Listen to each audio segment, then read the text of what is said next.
fazer uma oração já? Vamos lá, pastora.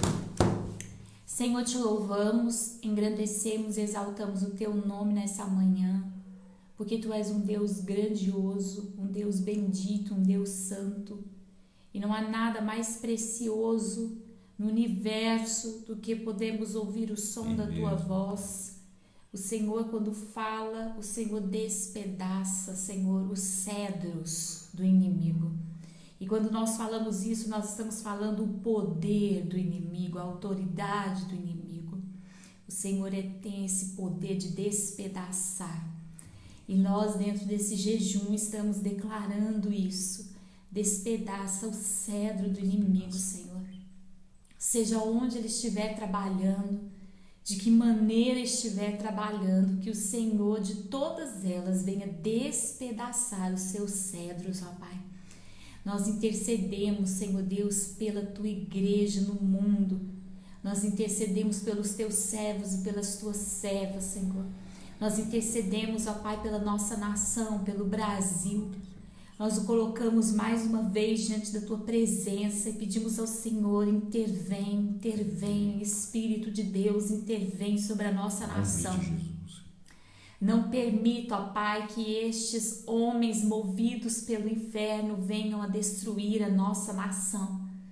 Mas, ó Pai, em nome de Jesus, intervém, Senhor, e cuida da nação brasileira.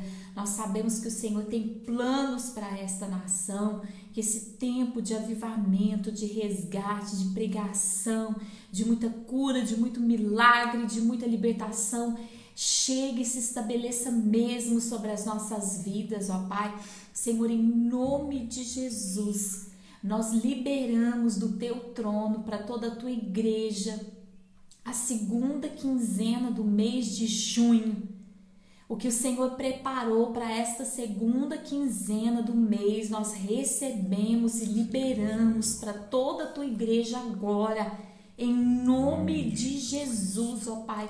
Libera sobre nós os teus planos, a tua mensagem, em nome de Jesus. Fala conosco nessa manhã, em nome de Jesus.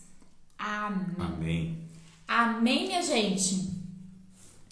Bom, hoje nós vamos falar sobre temor. O que é temor? Ter medo? O medo é uma coisa tão interessante porque às vezes ele pode ser positivo e às vezes ele pode ser negativo, né? É verdade.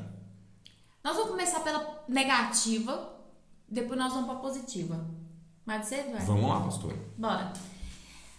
Antes de citar o texto bíblico que nós vamos trabalhar hoje, nós vamos falar sobre essa parte negativa do temor. Medo pode ser o quê? Pode ser pavor. Pode ser o que mais? Um medinho pequeno. Um medinho pequeno. Sabe aquele medinho pequeno? Medo de fracassar. É pavor, o receio, né? O medo traz, vamos imaginar aqui, paralisação das pessoas. As pessoas paralisam por medo. Elas não se movem pelo medo. Posso falar aqui um ditado que há sobre o medo? Não tem a ver quanto ao temor de Deus, mas como a pastora está trazendo um conceito de medo, talvez isso possa ser aplicado para a nossa vida e a pastora possa até nos ajudar quanto a isso. Acho que há um fundo de verdade nesse ditado. O medo de perder tira a vontade de ganhar. É verdade. Você já viu aquele conto que fala das raposas? Não me recordo. Tem um conto filosófico que fala das raposas e tem gente que usa esse conto aí de diversas maneiras, mas ele fala o seguinte, que as raposas tentaram pegar os cachos de uva e não conseguiram. E por medo de outras conseguirem, toda vez que uma raposa chegava perto das parreiras, elas diziam assim, você não vai conseguir, é difícil demais. Todo mundo já tentou e ninguém conseguiu. Então o medo ele tem esse negócio de desmotivar. E aí pessoas, já vem aquilo que a gente ouviu no culto de quarta-feira. É que o tempo está passando tão rápido, ainda não foi semana passada. Da palavra, né? Sim. Que sai da nossa boca. Exatamente. Ou seja, sair uma palavra de negativação, uma palavra desmotivadora, não é? colocando medo, receio naquela raposa que ela não iria conseguir, às vezes até desistia. Exatamente. Ou seja, eu não vou conseguir de qualquer forma, não vou nem tentar. Vou parafrasear você aqui com uma frase de Jó: o que eu temia, eu vivi, e o que eu receava me aconteceu. Olha aí. Né? Então, assim, o medo, ele é uma das mais usadas armas do inferno contra o ser humano, porque o ser humano é muito facilmente paralisado pelo medo. O medo faz literalmente você desistir de querer fazer algo.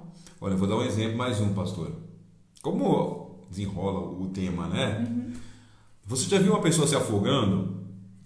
Ela tá com medo da água, tá se afogando. Tá com medo de morrer, medo de morrer. Quando vem a outra pessoa ajudar, se não tiver técnica, os dois morrem. Porque afoga, tanto né? medo acaba afogando aquela pessoa que vai te ajudar, que né? foi ajudar. Minha gente, o medo ele faz a gente tomar atitudes não pensadas, desesperadas. O medo faz a gente parar de raciocinar. Meu pai sempre me ensinou: nunca tenha medo de nada, porque o medo pode te levar à morte.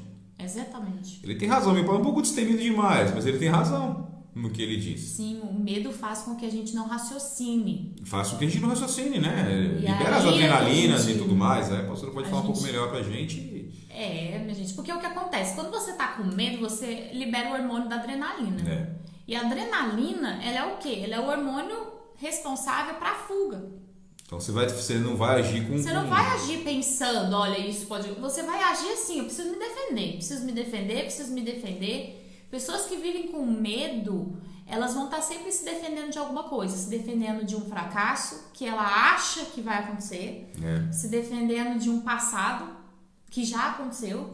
Se defendendo de ideias, de fantasias muitas vezes, ou de pressões. Então, uma pessoa temerosa, ela está fugindo. Ela foge de tudo e de todos. O medo faz isso, faz as pessoas fugirem. A Mayra falou alguma coisa aí? Medo vem do diabo, e o Pedro tá falando o que a gente falou: decisões precipitadas por conta do medo. É isso aí. Exatamente. O medo, ele é o maior inimigo da fé. Sabe? Porque assim, a palavra de Deus fala assim, que a incredulidade mata a fé. Mas quem gera a incredulidade? O medo. Medo de Deus não fazer. Medo das coisas não darem certo. Medo de acreditar e o navio afundar. Então, o medo, ele realmente é um agente paralisador. O diabo consegue literalmente paralisar uma pessoa só com palavras de medo. Vê que loucura? Mas e se aquilo acontecer? Aí a pessoa fica assim: ai meu Deus, eu não tinha pensado nisso. Se aquilo acontecer, eu acho que eu não consigo. Não consigo enfrentar. O medo faz a gente se ver muito pequeno, diminui as nossas competências. Já percebeu que quando a gente está com medo, a gente desacredita na gente? A Amanda fala: nesse momento sinto medo do passado. É isso aí, medo do passado. Mas por que medo do passado? O passado já está no passado. Já passou. Por que o passado te atemoriza? Isso aí é uma ação maligna.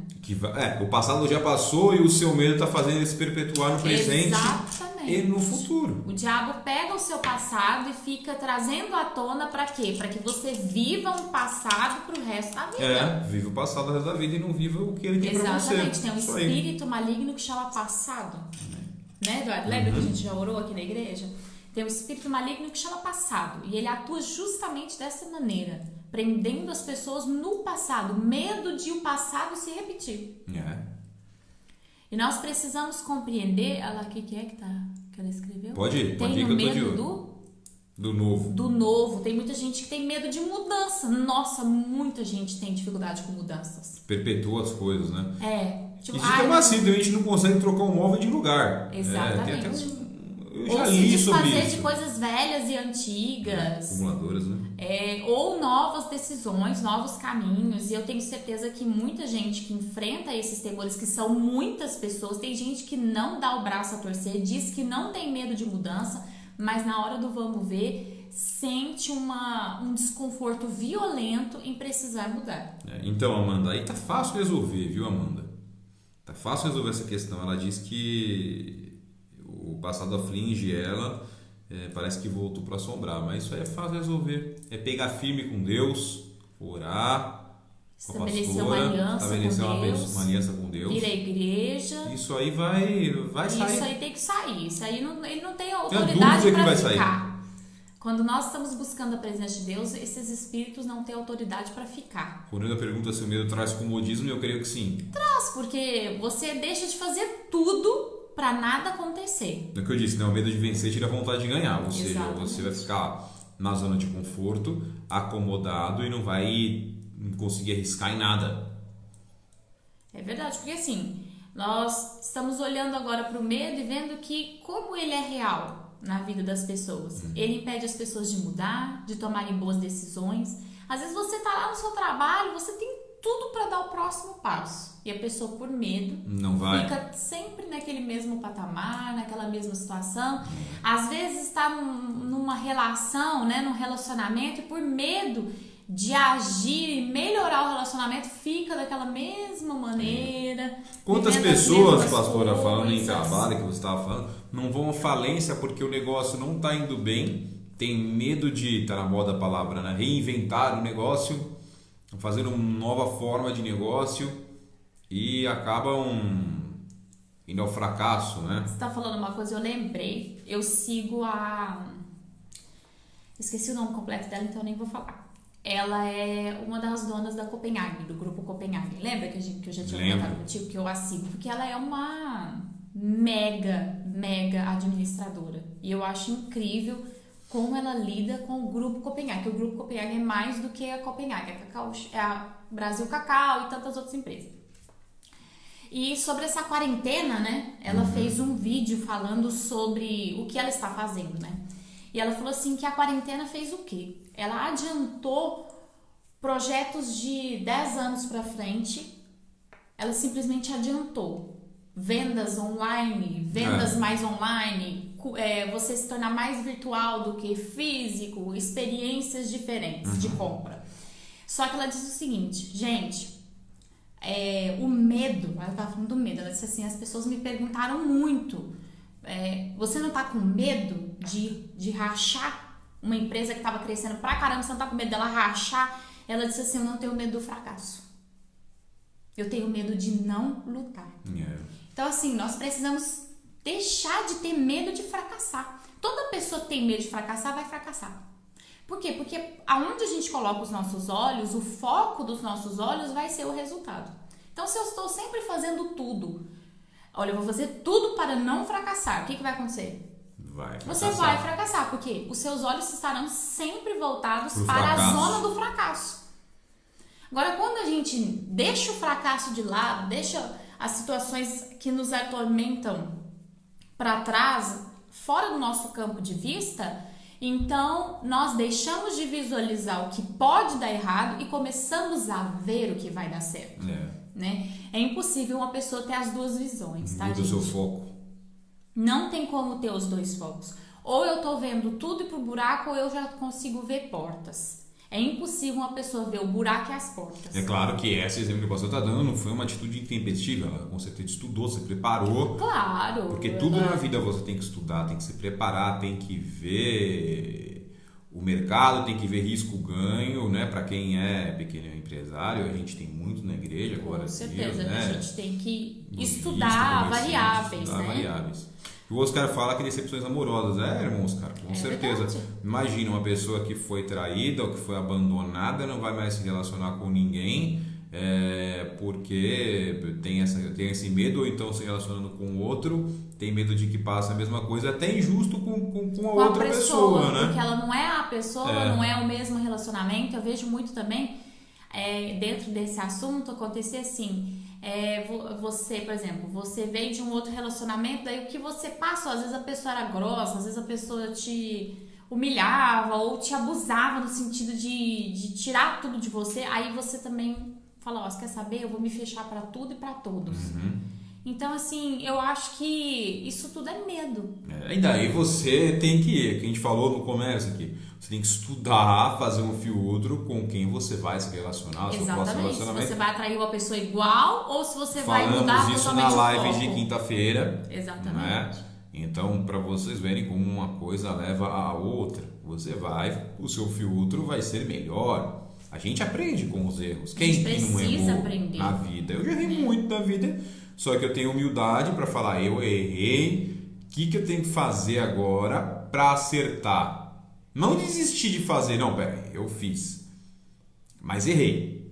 Então calma, para tudo, pensa melhor, Reflita sobre todos os erros, vê como você pode fazer para acertar e parte para cima de novo. Exatamente. A vida é assim. Exatamente. Teve uma pessoa que falou assim, medo de criação dos filhos, de errar na criação dos filhos.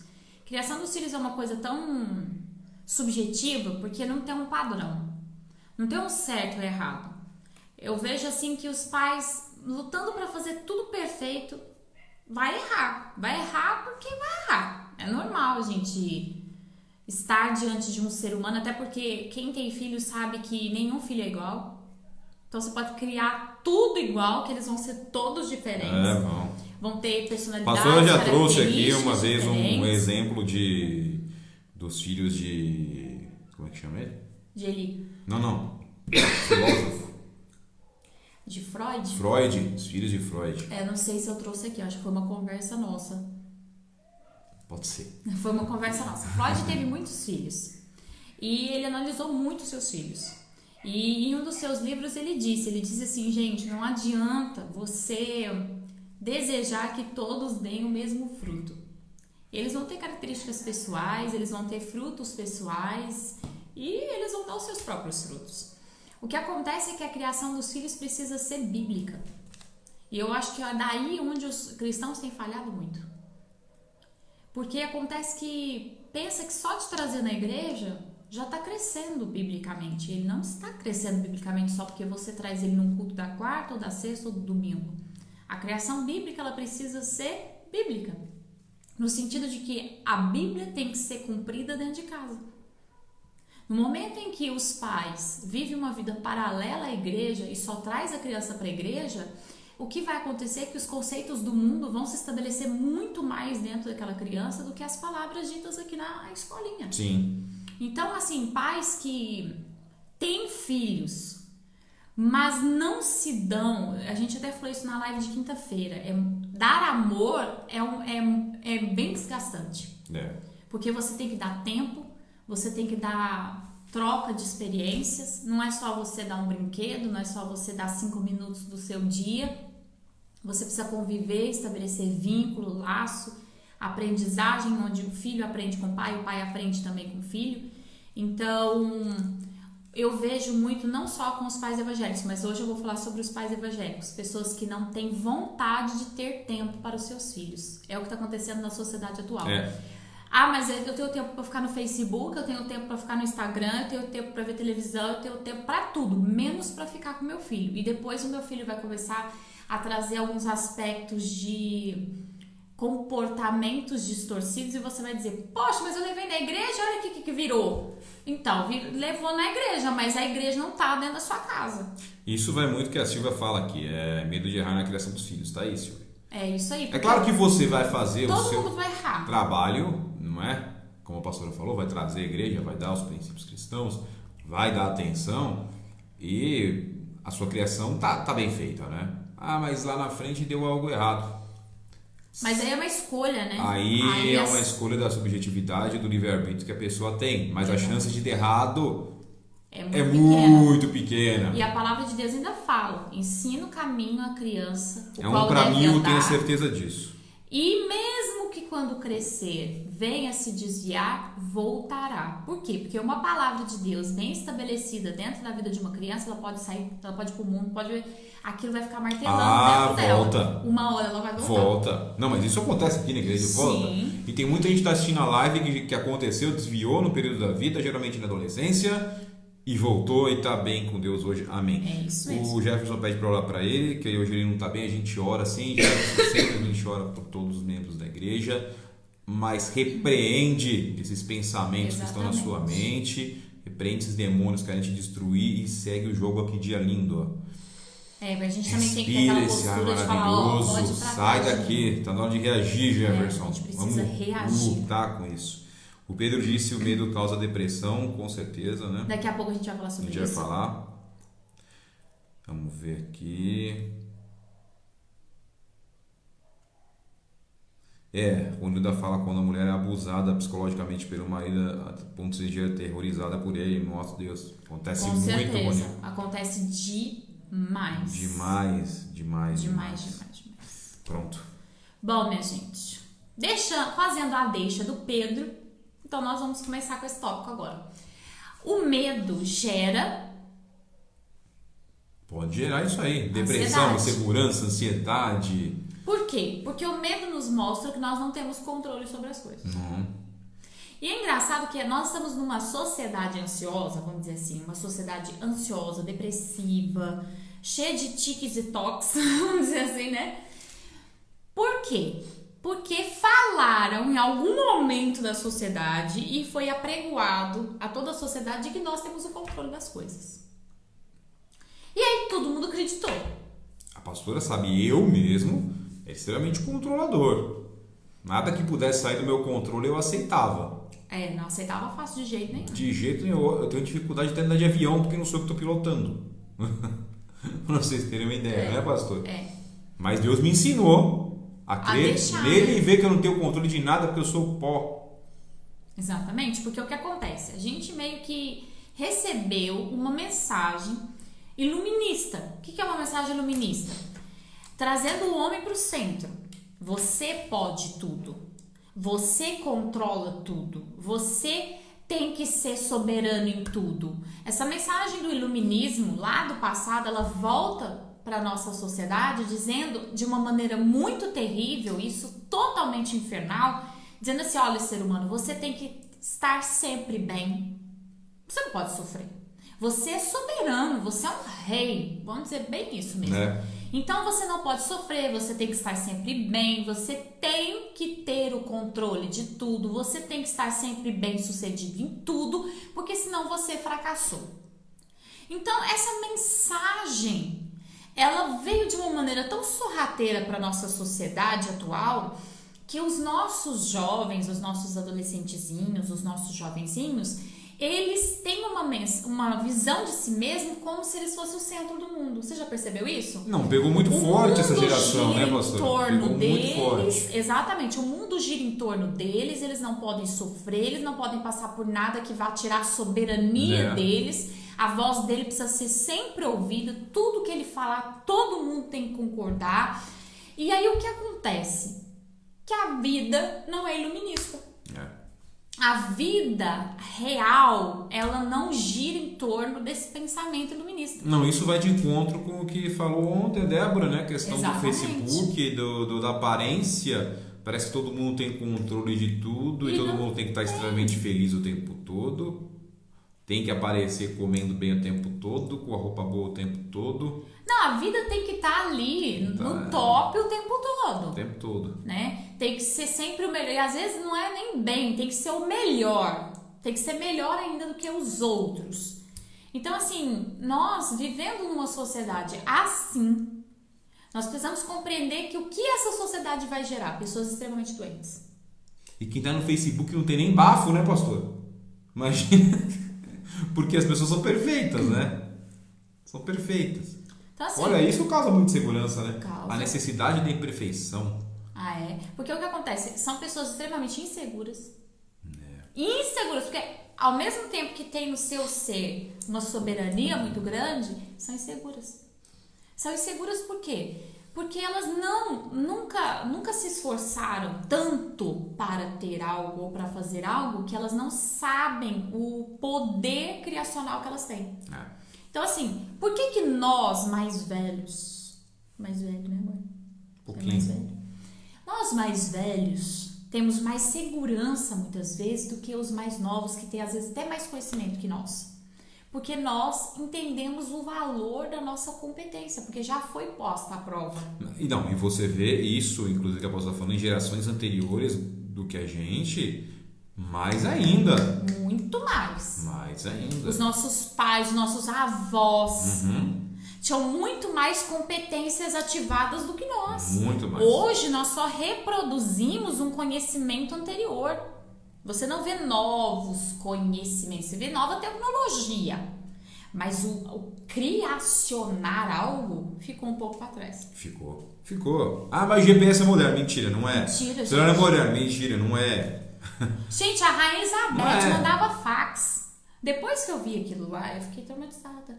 Era quando? Mil sei lá quando. Os anos 20. Anos o Canal 20, da Mancha, já tinha aquele fax. túnel maravilhoso que atravessa a França e Inglaterra, ou Inglaterra, França, depende do lado que você tá. Não é um projeto novo, não. É projeto de 1880. Ou seja, coisas que a gente pensa assim, não, se o ser humano está evoluindo. Não, ele não está evoluindo, ele só está ficando melhorando, mais né? tecnológico. Ele está ficando mais aparentemente bonito, né? Mas ele não tem mais ativado o seu poder criacionista. É verdade. Tá perdendo a competência. Desculpa falar a palavra, mas tá ficando burro. O ser humano tá emburrecendo. Hoje o engenheiro do século passado precisava fazer cálculo ali na ponta do lápis. Hoje tem um programa. Liguei o programa lá, pus o número tal, pus aquilo tal, já me deu o valor da estrutura, já me deu quanto eu preciso de concreto no pilar. Não há mais um Graças a Deus também, vem para facilitar. Facilita, só que ao mesmo tempo que facilita demais, quando essa pessoa se vê sem essa tecnologia, ela se torna incapaz. A Débora falou que a Rainha Elizabeth mandava fax em 1930. Minha avó não era nascida em 30, hein? Ai, gente, o negócio é feio. Vovó nasceu em 39. Exatamente. Então, todo esse excesso de aparência, de poder, de soberania e escassez interna, será que eu consigo? Mas e se eu tivesse o meu celular? Mas e se eu tivesse a minha internet? Mas e as minhas redes sociais? Mas e as minhas curtidas? Meus fake amigos, né? Porque são fake amigos, né? Não são face amigos, são fake amigos, porque não tem amigo lá. Então, assim, e se eu ficar sem tudo isso, quem eu sou? O que eu sei? Na hora que essa sociedade atual é colocada diante de um problema, como isso? Mesmo interno, ela quebra, ela racha. Por que ela racha? Porque ela não pode sofrer. E aí gera doenças mentais, e trazendo aqui, a gente falando, racha porque tá muito duro. Muito duro. Não é maleável. Não posso enfrentar isso. Gente, eu ouvi uma pessoa falar uma coisa que eu vou repetir aqui pra vocês. Sugeriram a uma senhora pra fazer terapia, né? Uma senhora mais idosa. Idosa? Seus 60 anos? Seus 60 Hoje em dia, 60 anos é os 30 de antigamente. Mas essa senhora deu uma resposta, gente, que eu...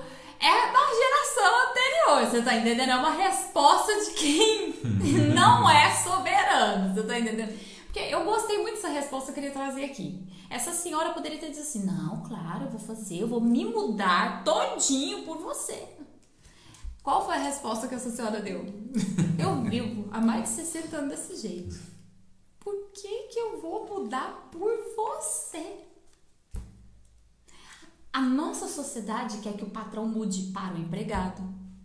Quer ou não quer? Quer. Que o professor se subjugue ao aluno. O pior. Não é verdade? Não, tem professor subjugando. Porque eu estava falando com um professor esses dias, e ele falou que tem professor... O que acontece, né, gente? O palavrão... Nós estamos aqui também enaltecendo a coisa ruim. Não. Só a coisa boa. Não, só coisa boa. Mas é para refletir para quem você quer ser professor. Para quem quer ser professor. Hoje as pessoas falam palavrão de uma forma corriqueira, né? Como se estivesse falando nada. Não é falando nada. Bom dia! E falam palavrão. Então, nem sabe às vezes que é palavrão. Isso eu vejo muito aqui na igreja. Não por maldade, é porque a pessoa ouve tanto aquilo na rua que acaba virando um vocabulário realmente. E daí os alunos falam palavrão com os professores. Inadmissível. Mas é que fala com os pais, fala com todo mundo, né? Bom.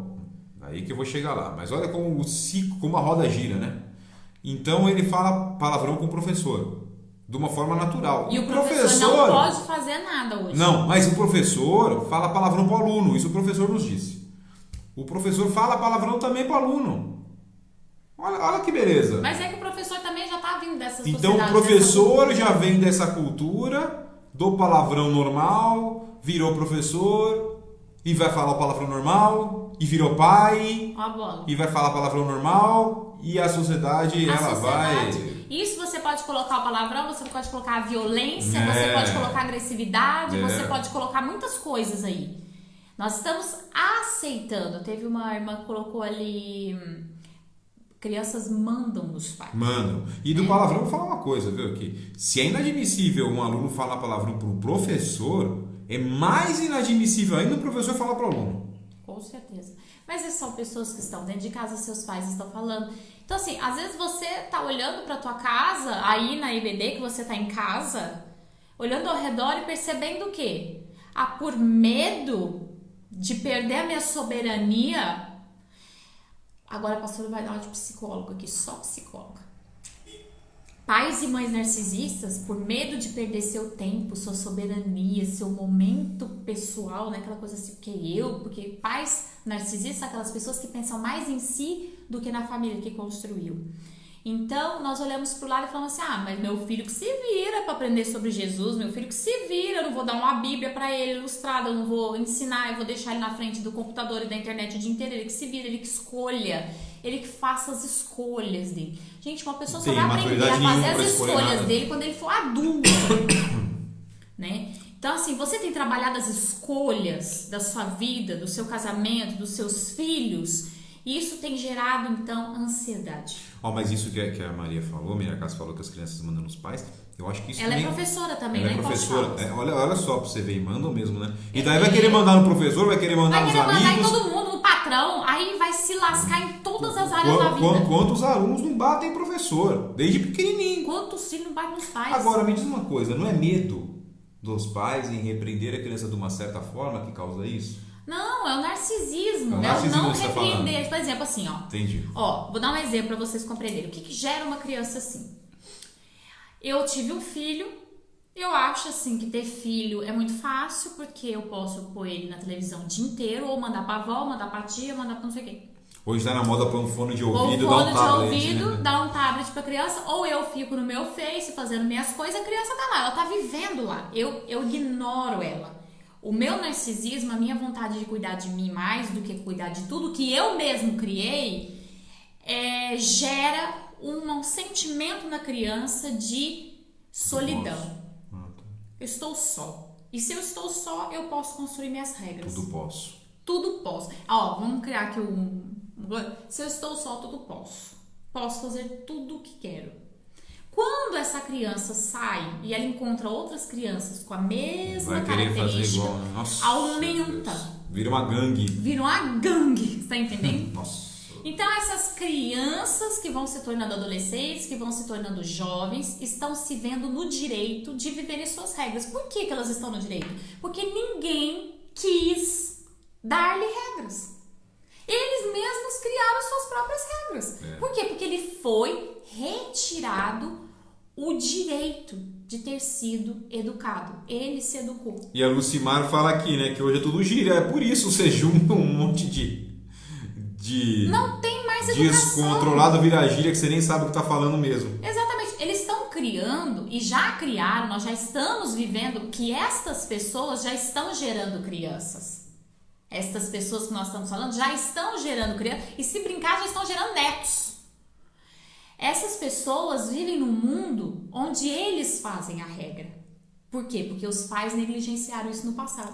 Não, aqui, a Maria de Cássia, ela fala que em reunião ela precisa ensinar os pais a dar autoridade na vida dos filhos. Pensa, e eu vou falar, viu, Maria de Cássia? Tá igual adestrar cachorro, né? Não, e outra, o pessoal acha muito, é trabalho da escola educar meu filho. Que trabalho da escola educar da igreja, tem gente que acha que é trabalho da igreja. O trabalho da escola é ensinar o seu filho. Eu acredito nisso. O trabalho da escola é ensinar o seu filho. Agora, se você não dá educação em casa, a escola vai dar, gente? Gente, a professora-chefe aqui da igreja, não nós tem temos condição. a tia-chefe aqui das professoras. Quantas vezes ela chega pra mim e fala, pastora, eu estou com impasse, tem uma criança que morde, que chuta, que agride. Aí a professora chega pro pai e fala o seguinte, Eduardo, olha aqui. A pessoa chega pro pai, a professora aqui da igreja, a chefona daqui da igreja, chega pro pai e fala, olha, seu filho faz isso, faz isso, faz isso. Qual que é a resposta dos pais? A igreja tem que resolver. Mas como que a igreja tem que resolver? A igreja não educa, a igreja, ela fala de Jesus. A educação e até mesmo a vida cristã tem que vir de casa. Bom, minha gente. Aqui você vai ter o subsídio. Vai ter, mas os professores não podem educar mas seu não filho. tem como educar, você vai ter o subsídio, o filho está aprendendo, que vai ser aplicado em casa. Agora aqui o Pedro fala, né? Igual o bispo falava, terceirização de filho. Tem 1, 2, 3, 4, 5 filhos, terceiriza a educação. Para todo mundo, menos para a própria pessoa. Para todo mundo, vizinho, menos para a própria pessoa. Então vamos pensar que o filho vem na igreja, trazido por alguém. Ele vai aprender os valores cristãos. Chega em casa, é tudo diferente. Também fica difícil. Nem tem uma figura de autoridade. Não tem figura de autoridade. A quem vou obedecer? Porque cada hora fala uma coisa e eu não sei quem eu tenho que obedecer. A Maria fala, olha, os pais dos meus alunos têm a idade dos meus filhos. Não tem preparo. Difícil, né? Gente, é complicado. Difícil. É complicado por quê? Porque nós estamos vivendo essa sociedade. Bater de frente com ela não vai ajudar porque a gente não vai mudar a sociedade. Não vai mudar. Mas nós precisamos sair fora disso. E fazer a parte, né? Quando uma criança vem na igreja, quando um adulto vem na igreja e você percebe alguma coisa, claro, a igreja ela vai direcionar. Claro. Como a escola direciona, né? E vai ensinar os valores cristãos. Agora a família realmente tem um papel extremamente importante em tudo. Tem. O diabo sempre vai atuar dentro da família. É o conceito de família. Ele sempre vai partir para cima de famílias porque ele sabe que ali está o berço da sociedade. Ele sabe disso, ele não é besta. Então o que acontece? Pessoas temerosas vão ser ansiosas, vão ser depressivas, vão ter toques, doenças psicossomáticas. Por quê? Porque ele tem que controlar. E se ele não está controlando, se ele perdeu o controle, então ele surta. E é o que está acontecendo. Então, vamos lá. Agora eu vou fazer uma pergunta para você. Valendo uma caixa de bombom. Sério isso? Aliás, caixa de bombom, a gente levou os bombons, A gente levou os bombons. Gente, valendo uma caixa de bombom. Tá todo mundo aí, ok? Valendo uma caixa de bombom. Como que você ajuda espiritualmente uma pessoa que está ansiosa por conta disso?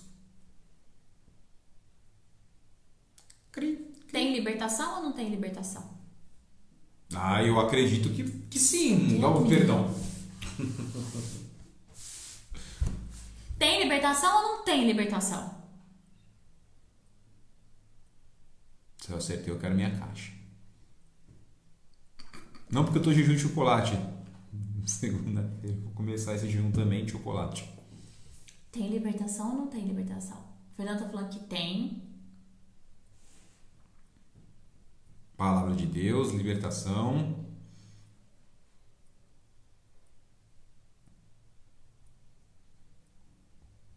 Bora. Todo mundo tá Todo falando mundo que tem? falando que tem. Todo mundo tá falando que tem. Tá bom. Então Todo mundo errou, hein, gente? Chega a pessoa pra pastora Thalita e diz o seguinte: pastora, eu estou ansiosa. Estou ansiosa, eu não consigo dormir, eu não consigo comer, ou eu só como. Pastora, eu estou ansiosa porque eu fico com medo das coisas acontecerem. Pastora, eu vou no meu serviço, me dá uns trem em mim, parece que eu vou entrar em pânico. Pastora, ora por mim que eu ser liberta. Aí eu vou te perguntar assim: tá bom, eu quero ver se isso é uma influência maligna ou se isso é você. Sim. 99% não é demônio. Pasma, filho. É a maneira como você tem vivido. Todo mundo errou. É o resultado de suas crenças. Ou seja, pode ser demônio, mas uma pequena parcela realmente é demônio. Muito difícil ser espírito maligno. É resultado das suas crenças. Se eu acredito que eu não posso e que se eu não conseguir eu vou surtar. Forte isso, pastor. Não tem esse negócio, vamos fazer jejum, vamos fazer oração, vamos mudar. E aí que tá, a pessoa vai para a igreja, ela quer uma libertação, mas ela não quer uma mudança de vida. Porque a igreja, ela propõe mais do que tirar um espírito maligno. Ela propõe uma nova mente, um novo tipo de pensamento, um novo tipo de ação, de visualizar a si mesmo. Porque a palavra transforma, né, pastora? E muitas vezes no seu confrontar, ela vai dizer assim para nós: ah, você tá ansioso? Você tá ansioso porque você não acredita em Deus. É mesmo. E aí a gente fala: não, é o demônio. Não, não é o demônio. É que a gente prefere acreditar mais na gente do que em Deus. Não, tem o lado espiritual, Tem. questões que são demônios mesmo, não é? Que, agora eu vou fazer aqui um parênteses, que leva a pessoa à ansiedade, à depressão, que pode encaminhar até um suicídio. Então tem essa parcela demoníaca. O demônio pega a carona. Mas de fato, realmente, a maioria dos casos, realmente elas não são espirituais. São da alma. São da alma, são fortalezas, como dizia o bispo, fortalezas da alma. O demônio pega carona, mas é uma fortaleza da alma, porque eu vou à igreja, eu assisto a live da igreja nesse momento que nós estamos em casa, e você não se abre para mudanças. Tem, inclusive, pronto um livro de bolso, Fortaleza da Alma, né? Tem. Não tem data para ser lançado não, gente, mas tem pronto. O bispo deixou em vida. Isso, que horas são? Só para eu saber. 15 para as 10. Tá, então nós temos que já ir para a segunda parte. Hoje nós vamos ler o livro de Provérbios, capítulo 9. Provérbios, capítulo 9 vai falar sobre o temor, mas não o temor negativo. Esse todo que a gente falou. Que a gente falou agora. Nós vamos falar sobre o temor da sabedoria. Aquele medo de perder Deus. Sabe aquela coisa, não é um pavor, mas é uma... Caramba, eu reconheço que eu não posso ficar sem Deus. E eu vou fazer de tudo, e muitas vezes é medo mesmo. Se eu fizer isso, Deus vai se afastar de mim. Então eu não vou fazer, porque eu tenho medo de ficar sem a sua presença. Certo? Então, Provérbios capítulo 9 vai falar o seguinte: a sabedoria construiu a sua casa, talhando 7 colunas. Ou seja, ela se fechou completamente para as coisas de fora. Toda vez que eu falar sabedoria aqui nessa Bíblia, nas outras Bíblias vai estar escrito o temor. Tá certo? Então, assim, o temor do Senhor, a sabedoria. Abateu seus animais, misturou o vinho e pôs à mesa. Enviou as suas criadas para anunciar os pontos que dominam a cidade. Os ingênuos vêm aqui e quero falar aos sem juízo. Vinde comer do meu pão e beber do vinho que misturei. Deixai a ingenuidade e vivereis. Segui o caminho da inteligência. Você vai entender já o que eu vou falar, que eu vou explicar o que ele está falando aqui. Ele está dizendo o seguinte: você pega, fecha o cerco da tua vida, fecha a sua história, fecha a sua casa. Aí você serve o seu alimento, ou seja, a sua convivência, com quem que você vai dividir sua vida, com quem que você vai dividir o seu dia a dia, ok? E ele diz o seguinte: os ingênuos vêm aqui, quero falar aos sem juízo. Muitas vezes nós perdemos a nossa sabedoria, a nossa felicidade, porque nós estamos buscando uma coisa e convivendo com pessoas diferentes de nós. E Provérbios ele vai falar o seguinte: gente, use de sabedoria. Por quê? Porque se você quer viver um tipo de vida, você vai ter que conviver com pessoas que queiram viver o mesmo tipo de vida que você. Sim. Senão você vai perder o seu tempo. Ele ainda coloca assim, no versículo 7. Quem corrige o zombador atrai o desprezo. Chega pra uma pessoa que bebe pra caramba. Chega pra ele e fala assim: cara, não faz isso. Você não pode beber. Ele vai fazer o quê? Ele vai te ouvir uma vez. A segunda vez você vai falar de novo, ele vai falar assim: cara, chato. A vida é minha. A vida é minha, eu faço o que eu quiser. Então, às vezes, nós estamos convivendo com pessoas que não combinam com o nosso próprio propósito de vida. E aqui ele fala o seguinte: quem repreende o ímpio traz desonra. Por quê? Porque o ímpio é o ímpio, minha gente. O ímpio vai fazer o que o ímpio tem que fazer. Uma vez uma esposa chegou pra mim e falou assim: pastora, meu marido só quer assistir filme que não presta, ele só quer lugar que não presta, ele só ouve música que não presta. Eu falei: filho, seu marido não é crente. Ímpio faz coisa de ímpio. Porque casou. Aí a gente vai lá atrás. Porque fez. Ah, mas ela é ímpia. Então, mas você gostava de tudo que ele gostava? Ah, não, eu achei que ia mudar. Mas não vai mudar, minha gente. Não vai mudar porque todo mundo tem livre-arbítrio. E aí o texto vai falar o seguinte: dá ao sábio e ele se tornará mais sábio. Ensina o justo e ele aprenderá ainda mais. O princípio da sabedoria é o temor do Senhor. E o conhecimento dos santos é a sua inteligência. Por mim prolongará os teus dias e ajuntar-se-ão anos em tua vida. Se fores sábios, o será para o teu proveito e se tornará zombador, apenas tu que o pagarás.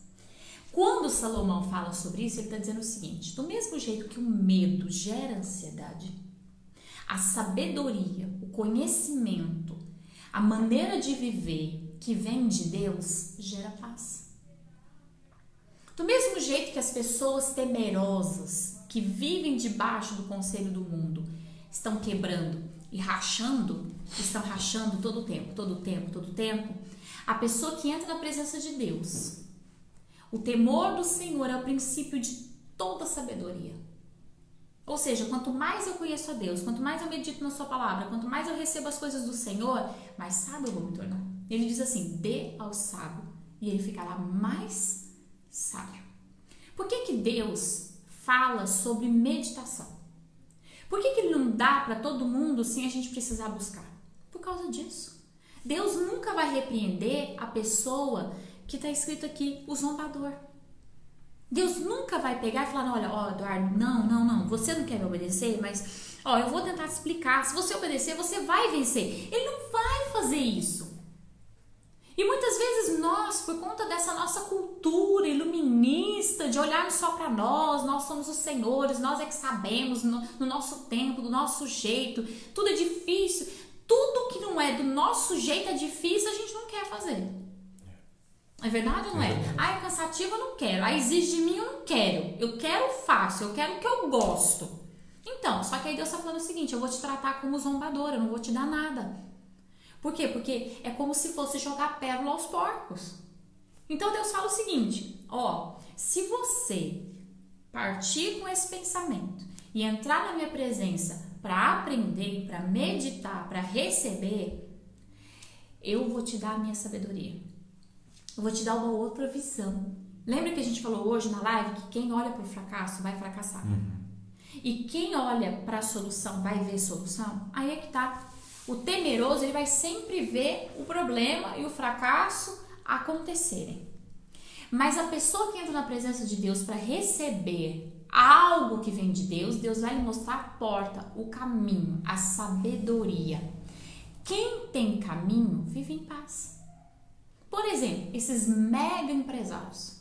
Vamos tentar citar assim. Esses mega empresários. Eles não vivem com empresas pensando em um ano para frente. Geralmente esses mega empresários estão analisando o mercado de 10, 20 anos no futuro. Porque é loucura você ter um mega empreendimento e pensar o que você vai fazer o ano que vem. Então eu vou falar mais, pastora. Você analisa o passado.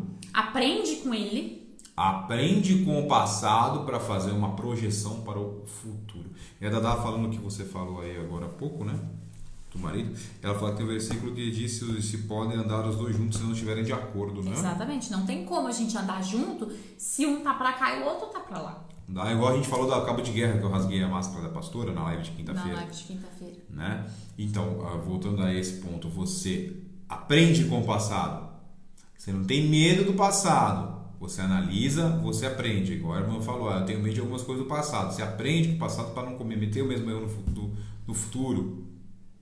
Então você faz projeções, não é, pastor? Exatamente. Deus, quando ele vai dar algo para alguém, quando ele vai dar uma direção para alguém, saiba que Deus está vendo até o fim. Deus sabe o último dia. Então nós temos que aprender a confiar na projeção de Deus. Se ele está dizendo, é aqui, mas eu não estou satisfeita com essa decisão, eu não estou satisfeita com esse caminho, não tem problema. Eu preciso usar de sabedoria, de temor. Aí é que tá. se a gente não está concordando com algo que Deus quer que a gente faça, que às vezes a nossa alma não concorda, minha gente. A gente fala, não, Senhor, eu não queria fazer isso. Não, mas eu não gosto disso. É verdade ou não é? Quantas vezes você olha para a Bíblia e fala assim, amar seus inimigos, arranca essa flor, joga no chão lá, pisa lá, vamos fingir que não tá lá. Então, assim, tem coisa que Deus pede pra gente fazer, atitudes que Deus fala pra gente fazer, por exemplo, sai fora dessa amizade, sai fora desse ambiente. E a gente tá, pô, meu amigo meu de 50 anos, Deus tá falando, sai fora. Por quê? Porque Deus, ele é como um mega empresário que olha pra você vendo o fim e tá projetando algo pra tua vida, porque ele sabe o que está por vir. E realmente ele sabe o que está por vir. Ele não é como um mega empresário desse momento que não sabe o que está por vir. Não sabe, os mega Deus empresários sabe. Estão fazendo projeções. E Deus está dizendo, eu sei o que vai acontecer e você tem que ir por aqui. Mas Deus, eu vou ter que abrir mão de muita coisa. Vai por aqui. Temer a Deus é medo de perder Deus. Medo de perder a direção de Deus. Por medo de perder a direção de Deus, a gente obedece a Deus até naquilo que a gente tem medo de fazer. É verdade. É verdade, minha gente. Então, assim, é o Salmo 23. Eu ando no vale da sombra da morte, o lugar que mais eu tenho medo. Mas eu ando lá porque o Senhor está passando comigo. Porque se não, eu vou ter que passar em outro lugar sozinho. E eu não quero passar sozinho. É isso que Salomão está falando. Se você for sábio, Deus vai te encher. E vai te dar uma vida. Só que é necessário romper com o temor. Aquele temor do controle. Eu quero controlar, as coisas tem que ser do meu jeito, tem que ser na minha hora, tem que ser tudo do jeito que eu quero. E Deus está falando, não. Tem que ser do meu jeito. E aí a gente vai ter que passar por esse impasse. Como é difícil deixar as coisas na mão de Deus, hein? É difícil, minha gente, porque a gente quer controlar. Eu não tenho mais o controle da minha vida. Agora quem tem é o Senhor. A gente parar e falar, agora eu tô para obedecer, não para mandar. Agora eu tô para construir, não para estabelecer. Quem é o arquiteto agora não sou mais eu, é o Senhor. E quando nós conseguimos romper com a ideia que o diabo colocou sobre as nossas vidas, nós ficamos em paz. Por quê? Porque é como não é como, é o que é. Deus chega e fala, ó, você vai fazer isso, isso, isso. E você fala, ok, Senhor.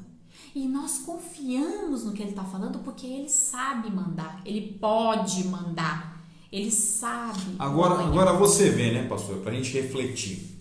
Pra gente refletir, a gente sempre tem que buscar refletir em cima das situações.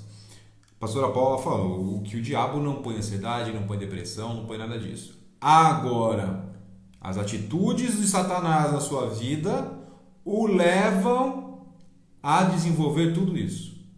Exatamente. Não, o que eu tô falando é que o diabo não, eu só quis fazer uma reflexão. Sim. Lendo tudo isso, com todos os ensinamentos, é uma reflexão que eu acabei de fazer. Eu só para explicar pro pessoal essa frase, ele não põe, ele até põe. Só que não é um espírito que está possuindo você, ele põe em ideias, pensamentos. Você tem que acreditar, tem que aceitar, né? É isso aí. E daí são situações que levam você, como a pastora falou, a acreditar, a aceitar, e aquilo acaba sendo consequência, né, pastor? Consequência. Se não coloca diretamente, coloca indiretamente. Exatamente. É a consequência que nos leva a isso. O versículo 13 diz assim, a senhora insensatez é impulsiva. Tá certo ou não tá certo? A ingenuidade nada conhece. Senta-se à porta da casa num assento que domina a cidade. A insensatez, ok? Para convidar os transeuntes, os que seguem o caminho da retidão. Os ingênuos vêm para cá, quero falar aos seus juízos. A água roubada é mais doce, o pão escondido é mais saboroso. E não sabem que em sua casa estão as sombras e os seus convidados são os filhos de Satanás. Só um instantinho. Minha avó chegou, a paz, minha avó, e eu vou pedir para que alguém adicione minha avó nos grupos, para que ela tenha acesso aos links, né? Eu vou colocar ela no grupo da igreja. Esqueci. Vamos lá, pastor. Então, o que ele fala? Ele fala assim, a senhora insensatez, ela é impulsiva. A insensatez é um trem, né, gente? O que é insensatez, marido? Insensatez? Insensatez, o que é? Algo insensato é algo que... Aquele que não usa de sabedoria. Eu ia usar outra palavra até. Pode faz sem pensar, pode ser. Contraditório também. Ele é contraditório. É contraditório, assim, a palavra estava assim, fugindo. gente, essa pessoa insensato, sem raiz, sem concretude, uma pessoa que não pensa em consequências. A insensatez, ela senta na porta da casa das pessoas. É isso que Salomão está falando. Salomão usa muito de poema, né? Ele fala assim, a insensatez, ela senta na porta. Ela é como uma ingênua. A insensatez faz a gente botar os filhos do diabo para comer na nossa mesa. E faz mesmo. E a Dada fala aqui, já não vivo eu, mas agora Jesus Cristo vive em mim. Eu canto bem demais, hein, pessoal? Vou parar de cantar, senão a live vai parar. O Pedro dá o exemplo de Moisés, que ficou nervoso e bateu na pedra, né? Ele ficou ansioso ali, Moisés. Ele ficou irritado. Irritado, Moisés. Ele ficou irado. E olha como teve consequência, né? Teve consequência. É. Gente, guarda isso no seu coração, versículo 17 e 18, quando você for ir contra uma palavra de Deus. A água roubada é mais doce. Muitas vezes desobedecer a Deus é mais fácil. Parece fazer-se o mais agradável. Ele diz assim, o pão escondido é mais saboroso. Às vezes fazer o que a Bíblia falou não é tão gostoso. Mais gostoso fazer o que o povo do mundo está fazendo. Guarda isso. Você não sabe que em sua casa estão as sombras. Cuidado, minha gente. Às vezes essa nossa falsa ideia de controle, o diabo adora usar a ideia do controle. Você controla tudo, você controla até Deus, você controla até o diabo. O diabo ele é tão sem vergonha que os servos dele acreditam que quem controla são os servos, não o diabo. Gente, entenda uma coisa. Deus, ele não trabalha em controle, ele trabalha em obediência. O diabo já não. O diabo vai dizer que você pode tudo o que você quer, que você controla todas as coisas, que você está no controle de todas as coisas. Saiba que você não está no controle de nada. E todas as vezes que você acha que você está no controle, você já perdeu completamente. E é isso aí, Jefferson. Ó, o que a pastora acabou de falar aqui. Você não está com controle de nada, Jefferson. Dá esse primeiro passo de fé que Deus que controla a sua vida, irmão. Às vezes a gente se vê vítimas das coisas. E eu vou falar aqui pro Jefferson, mas vou falar para todo mundo. Você não é vítima de nada. As coisas que nós fazemos, nós temos que assumir o peso da responsabilidade, mudar de vida e seguir em frente. Deus não vai fazer isso por ninguém. Deus não vai assumir responsabilidade de nada que fizemos. A única coisa que ele fez, que foi grandiosa, foi pagar o preço. Então, ao invés de a gente viver debaixo do jugo, Deus já tirou a gente do jugo. Mas nós precisamos seguir em frente, levantar a cabeça, encarar as coisas, mudar, porque nós não somos vítimas de nada. Enquanto nos vermos como vítimas, seremos vítimas do diabo. O dia que nós levantarmos, sacudimos a poeira, como o Eduardo disse, e falarmos, quer saber de uma coisa? Jesus já me lavou, já me purificou, já me deu uma nova história, eu vou seguir em frente, você está livre. Então, nós precisamos aprender também a usar a fé espiritual, essa fé racional, que diz, se ele fez, eu vou partir para cima do que ele fez. Porque ele já fez. Ele já te libertou, já te salvou, já te curou, já te transformou, já te deu um novo caminho. Ele já entrou na nossa casa, na nossa vida, já fez tudo, gente. Falta alguém ter sabedoria e temor de Deus para dizer o seguinte, ao invés de eu viver debaixo do jugo dessa terra, eu vou partir para cima das promessas. Toma posse disso, né, pastor? Exatamente. Toma posse. Porque se a gente fica de coitadinho toda hora, quem sabe o que acontece? O diabo senta em cima da gente e faz a gente de mula. Mudar esse pensamento, tem que mudar esse pensamento. Faz a gente de mula. Faz, gente. Quantas vezes você já errou aí na sua vida e você fica remoendo esse erro, ou o erro dos outros fica remoendo esse erro pro resto da vida? O diabo faz isso, ele atormenta a gente. Atormenta. Opa! Ele atormenta as pessoas. Não deixa o diabo te atormentar. Jesus já levou, já foi embora. E eu também vou embora, tem que ser desse jeito. Pode deixar o diabo ficar jogando dardos inflamados na sua vida, você recebendo igual um alvo enorme, recebendo esses dardos aí. Verdade. Coloca um escudo na sua frente. Soca o alvo no diabo e senta coloca um Espírito paulada Santo ali na sua frente e dá um chute nesse diabo aí. Pastora! Nossa live acabou. Nossa live acabou. Mas tem mais hoje, hein? 7h30 da noite. 2 da tarde, um culto de meia hora, 3 da tarde, culto de meia hora e 7h30 da noite. Infelizmente temos que seguir essas regras, né? Que a igreja cumpre, como a gente falou no comecinho da live, não tinha muita gente, é verdade. Ontem eu passei em frente a bares, a pó de gasolina, tudo fervendo. Tudo fervendo, sem máscara, sem nada. Sem nada. Tenho falado com os atendentes desses lugares, a fiscalização tem passado e fechado os olhos. Mas pra gente também aqui não temos recebido fiscalização, graças a Deus. Graças mas a Deus, mas andamos a gente tá andando na linha. na linha. É ruim? É ruim não ter um louvor? É. Ter um povão dentro da Ter igreja? um povão na igreja? É. Péssimo não ter. Horrível. Mas é assim que tem que ser. E vai passar. E vai passar. Vai passar. Por quê? Porque nós estamos orando, estamos jejuando, estamos buscando, estamos clamando e hoje tem uma palavra de Deus para sua vida. Então se prepara que Deus vai falar com você. É isso aí, Pedro. Havaiana de pau no diabo. Né? É isso aí, minha gente. Tá bom, gente? Olha, uma bênção estar com vocês. Uma bênção ter vocês conosco. 7h30 a pastora está de volta para um culto abençoado, né, pastora? Vai ser aquele culto. Já prepara. Aquele culto vai ser uma glória, tá bom? E amanhã estaremos em Poços de Caldas. Poços de Caldas já está esquentando, tenho certeza disso, que a gente não gosta do frio. Então Deus já vai esquentando pra gente. Esquentando essa cidade, Senhor, em nome de Jesus. Deus vai ligando o aquecedor pra gente. Amém? Amém. Deus que Deus abençoe. a todos. Ó, 11 horas, afinal que a Bíblia diz. Que a Bíblia diz, um vídeo muito bacana. Muito legal, ficou muito legal, gente. Ó, quem acertar, ó as caixas de bombom que a gente gosta de dar. Quem acertar onde foi gravado, quem é da cidade, né? Onde foi gravado, afinal que a Bíblia diz, a gente dá uma caixa de bombom. Foi gravado em Paraíso. A gente vai esperar vocês na nossa live de quinta-feira. Tá bom? Quinta-feira nós vamos falar sobre o quê? O feminismo. Quinta-feira a live vai ferver, gente. Vai ferver. A gente já falou sobre a igualdade, a gente vai falar sobre o feminismo. E a visão distorcida de Deus. Ó, pode já tá esquentando, fala Débora. Bem. Louvado seja o nome do Senhor Jesus por isso. Se preparem, gente. Quinta-feira vai pegar fogo. Já tá liberta desse passado, Amanda. Amém? Gente, Deus abençoe. Deus abençoe. Tchau, tchau. Tchau, tchau.